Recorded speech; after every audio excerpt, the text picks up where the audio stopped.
What's up, y'all? Welcome back to the Ash Vibe Show. My name is Malik Harris.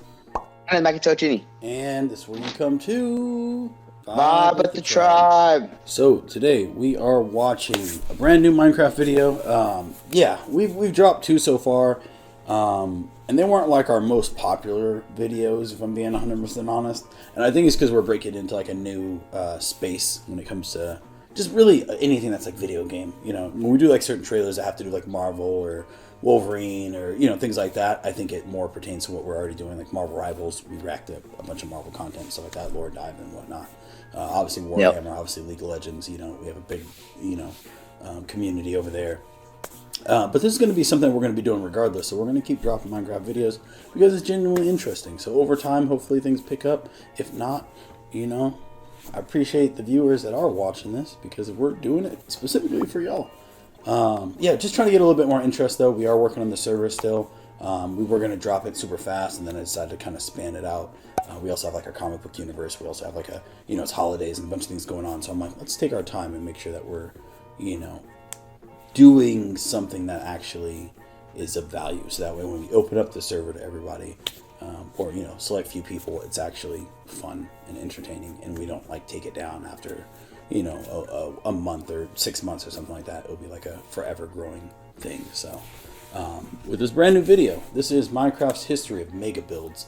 Kind of want to see what the potential is as far as what we can build.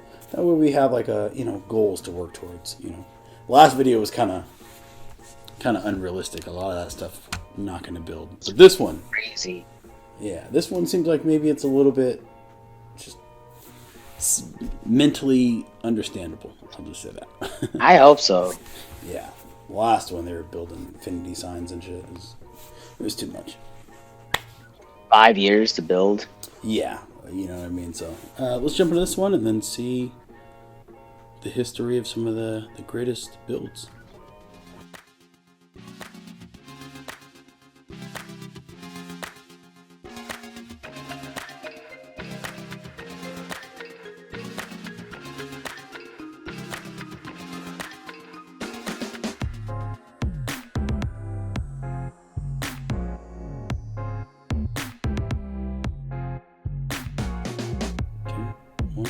Constructing a Minecraft mega build is one of the most insane and time-consuming projects you can take on in the entire game. But despite this huge challenge, players have continued to push the limits with their unique creations. And today, we'll be looking at how they've evolved over Minecraft's decade-long history, starting in 2009. When the game was initially released, there was an extreme lack of blocks to build with, yet this didn't stop players' imagination. From Mario pixel arts, basic castles, to square houses, we would start to see players experimenting and trying out different architecture. But it wouldn't be until 6 months after the game's release, we would see the first ever mega build. EC Ryder designed this cathedral in a creative server, which manages to look simplistic yet extremely detailed and huge at the same time. The fact that there was such a limited block selection, you could only build from Y0 to Y64, and he still managed to make something like this, just goes to show how revolutionary it was for its time. But EC Ryder, he wasn't done yet, because just a month later, he would recreate the Swedish Parliament House and the entire area surrounding it in Minecraft. Compared to most players just making random Obama pixel arts in strange houses, EC Ryder went a step further by making several giant buildings united into this one single city. From one-to-one scale canals, beautiful decoration, and even these extremely realistic looking benches, this mega build is something I'd be impressed by even if I saw it today. To make something this insane without world edit and such limited blocks definitely makes EC Ryder the most OG builder in the game's history. Unfortunately, this one man carrying the building community would disappear, leaving it to the rest of the players to carry on his legacy. Along with this, several new building blocks were being added to the game, most importantly wool, which allowed people to build things like this giant earth and just some all-around crazy looking creative servers. But the biggest addition of them all would be in 2010 when the height limit was doubled from 64 to 128, which would lead to a player named Halkun making the craziest mega build the game has seen yet. This is a one-to-one scale model of the Starship Enterprise from the show Star Trek, built up of thousands of blocks all placed precisely with hand by this one player. No world edits, no hacks, all grind. With the old Minecraft fog and the ship itself towering over the player, this just looks absolutely insane. But what if I told you this was only the structure's framework? Halcon would continue working on this project over the next few months and would finally achieve his goal of creating the Starship Enterprise in Minecraft, making history in the world of building. Now, going into 2011, Minecraft would start increasing in popularity exponentially, and since players now knew what this game was capable of, crazy builds were no longer a one-off occurrence. One of these was WBC's Whiteberg, a huge detailed city constructed by one person. Oh, wait, hold on a second. Isn't this modern day Minecraft right here? Well, yeah, this is what the mega build looks like today, but it was actually started over 10 years ago in 2011 and has been passionately worked on by the creator ever since. Just seeing the change in blocks, building methods, and architecture shows sometimes builds are just more than cubes, but instead have entire stories. Another historic build that started in 2011 and has been continuously upgraded ever since is Minecraft's tutorial world. Starting off as just a simple introduction to the game by Mojang, the tutorial world went from just a few houses, castles, and a couple redstone inventions to getting better and better looking as the game progressively updated. Also during 2011, we would see Minecraft's major addition of redstone, which would lead to some super interesting builds. From Seth Blink's working Donkey Kong in Minecraft, Hans Liebersen's ancient version of playing Minecraft in Minecraft, and this two-player working redstone Pong machine. These weren't necessarily mega builds, but what they did show is a whole new creative side of the game that could be used in even larger projects. Now, although the mega builds we've seen so far have been pretty...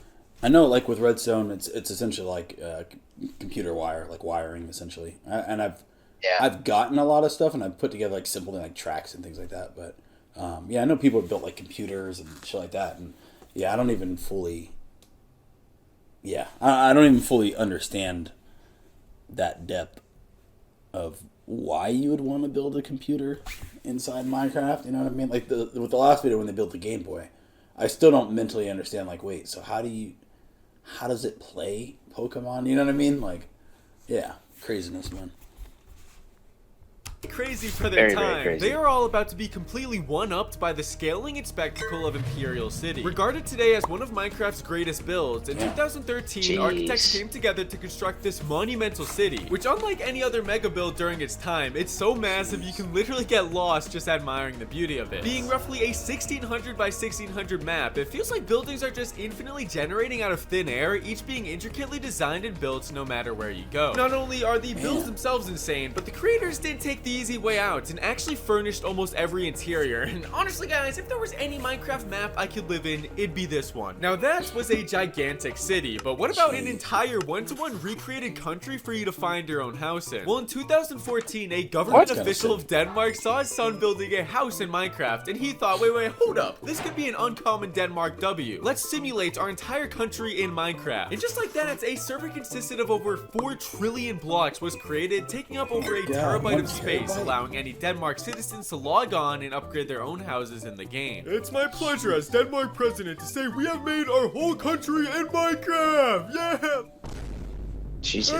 Everybody run! Oh my god! Unfortunately, this turned out to be a common Denmark L, as Americans actually raided the server with the forgotten TNT minecarts and flags over the innocent houses, which caused Denmark to take the server down. But this whole thing had me thinking, if you truly wanted to grief Minecraft's biggest builds, then you yourself would need a military mega build. So to see what that looks like, I brought 2 artillery experts, and together, and whichever one of them wins an intense 1v1 with their builds gets $1,000. 3, 2, 1. On the desert side, we got Team Pingu representing today's sponsor, War Thunder, with a bunch of several redstone builds matching exactly what you can pilot and control inside of War Thunder, like the Panzer 1S, the Little Bird, and Yak 141. Then on the other side, we got Cades representing Minecraft. It's just a giant cube filled with a bunch of deadly weapons. Oh gosh, what is it doing? Oh god, big cannon! Yo, what the heck? War Thunder is a free multiplayer game about fighting other players with a range of military ground vehicles, aircraft, and naval vessels, all on your favorite devices, just like you see in this battle right now. This is crazy. Look at this jet rolling in though. War Thunder has also just dropped a bunch of new map locations to their catalog, like Pyrenees. Guys, hold on for a second. I'm trying to record an ad, please. And with the winter variants and visual effects of the game itself, it genuinely looks fun and realistic. Drive it, ride it, ride it, ride it. He's on.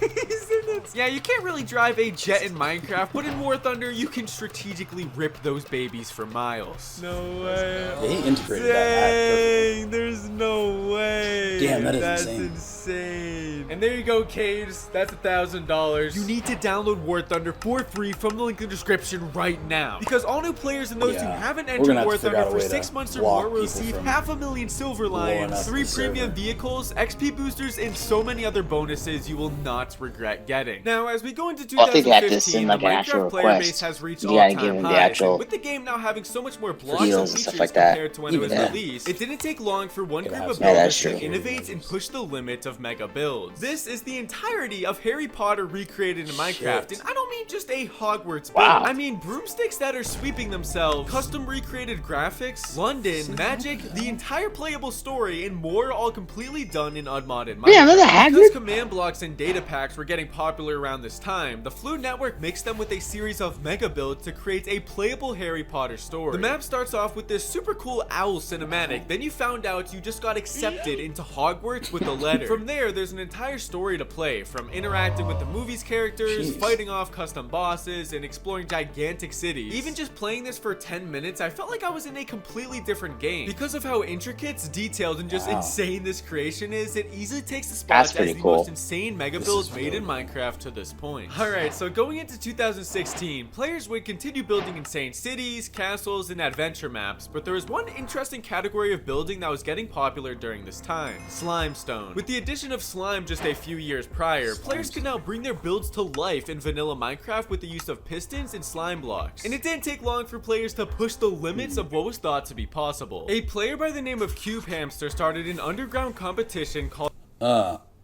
maybe you guys can clue me on what is the purpose of slime blocks? Slime blocks? Yeah, maybe you guys can let me know in the comments, because I have no idea.